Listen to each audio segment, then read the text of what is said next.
Hi there, my name is Phineas Reid, also known as Hybrid, and I am a professional wrestler under Maniacs United, and I wrestle with anxiety because of my Asperger's, which is a form of autism that gives you very high anxiety, some forms of depression, but as well as a very short fuse, as I've learned over the years.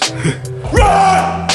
I was just scrolling through the internet, minding my own business, and then I just thought to myself, hey, I wonder what professional wrestling is like. So I looked over it and I got hooked, like really hooked. It was just something about it. It stood out to me. Wrestling has become a platform where I can be myself and where other people can be themselves, as well as having someone or some people with you to support you in any ways possible, and that being the case of professional wrestling. My name's Shay Blades, also known as Evan Crow, and I'm a professional wrestler with Maniacs United.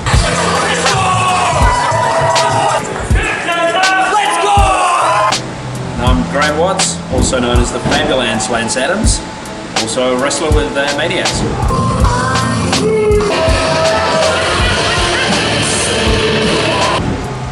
My story is not very interesting. A lot of people have big backstories.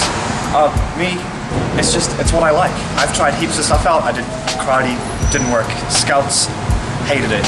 But something about wrestling, it's been great, and I've stuck with it for over 3 years now. Yeah, and I'm pretty much sure that I'm Shay from the future, because I did karate when I was younger as well, much younger, like Shay's age. And always loved wrestling, always been a huge fan of it. Never thought I could do it, and then just decided, you know what, just give it a go. If you fail, you fail. If you do it, you do it, and loved it. No harm in trying. Yeah, exactly, yeah. It's great. It's really great. Hi, I am Stacey Stewart, or Just Plain Evil is my wrestling character. I am the head trainer at Maniacs United, and I've been wrestling in New Zealand for over 20 years now.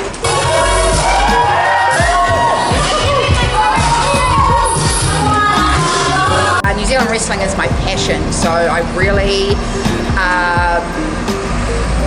it's quite hard to get a fan base and stuff, so you need to be working hard. I still feel like I could be doing more, but I'm at a bit of a point where I'm not sure in terms of advertising what works and what doesn't. The work ethic is there, it's just how can you actually elevate yourself to the next level. Coach makes sure that we are physically fit, we are capable of doing moves that we are not comfortable with, and she makes sure that we have the confidence to do moves that we don't normally do, such as like doing flips or jumping over someone or kicking somebody in the face.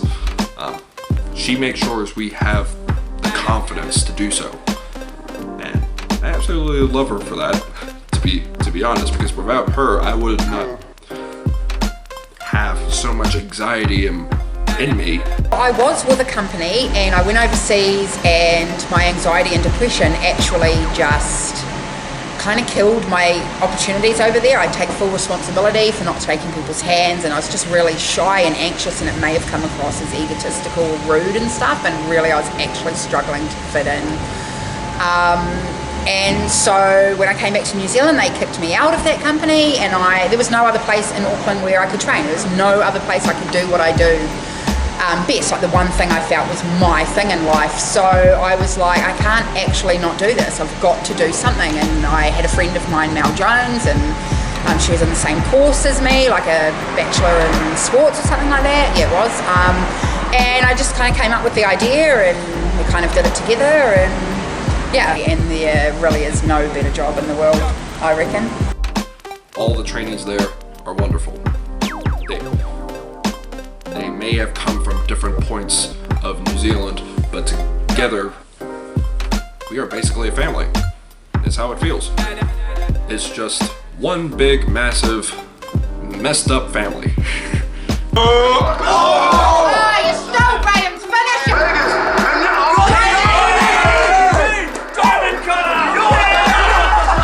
Older brother.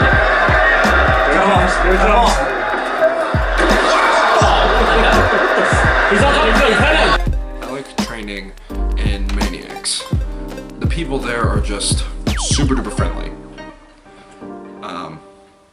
trustworthy people, you got respective people there. It's amazing. It's amazing. There's just something about it. It's more than just training. Like everyone in there, they just click. Like there's obviously some outliers, but that's found everywhere. But everyone there, they're not just trainees. So I don't come here to train. It's more I come here just like be with the people I enjoy being with training on the side. Yeah, same here. Like the thing that drew me to Maniacs was when I was looking at different wrestling schools, a lot of them seemed very, what's the word, clinical. Very, you do a tryout and this is when our training sessions are, sort of thing. Whereas Maniacs seem like much more of a family feel to it.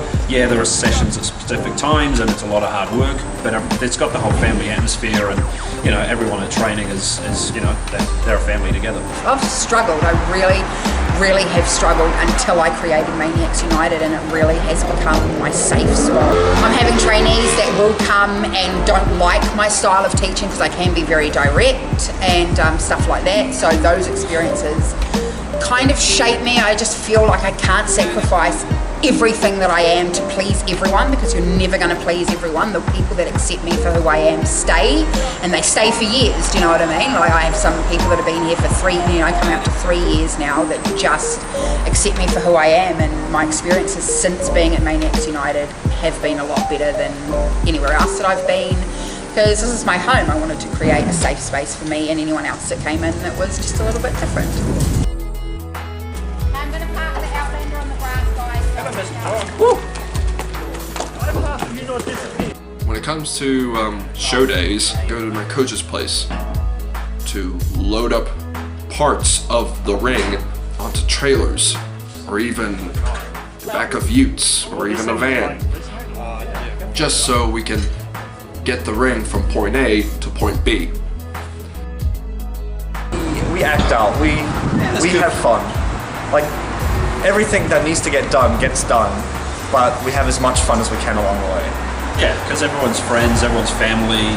It gives you the chance to goof off a little bit and have a little bit of fun and make stupid jokes and that sort of stuff while you're working hard, because the work's going to get done at the end. And everyone's good friends with each other. It helps. If no one was friends and family here, then it would be put up the ring in silence and go backstage, and it would take the fun out of it. Yeah. It is pretty time consuming. We can set up the ring around like 2 hours or an hour and a half, depending on how many people we have. It just shows how much we work in our shows. We show a lot of passion in setting up not only the stage for the show, but also the performance of our shows, the entertainment. So much, like weeks leading up to it, that's all I've got on my mind. Like, it's everything. It's everything for your head. You can't think of anything else. Like, nights before matches, I'll lie awake, not sleep, just like, what's happening? What are we doing? What's the plan? Everything like that. Dum, dum, dum, dum, dum. It's so much, but as much as it is, it's worth it. By the end of every show, we have to pack up the ring again. We have to disassemble it from how we did it, and sometimes it is a very stressful process because we're doing it in the middle of the night. But by the end of the night, we get it done. All the parts go back underneath our coach's house, and we say goodnight.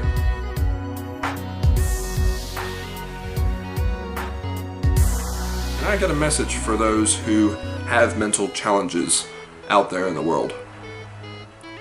If your anxiety is telling you that you can't do it, tell it to back off. Because anxiety is not you.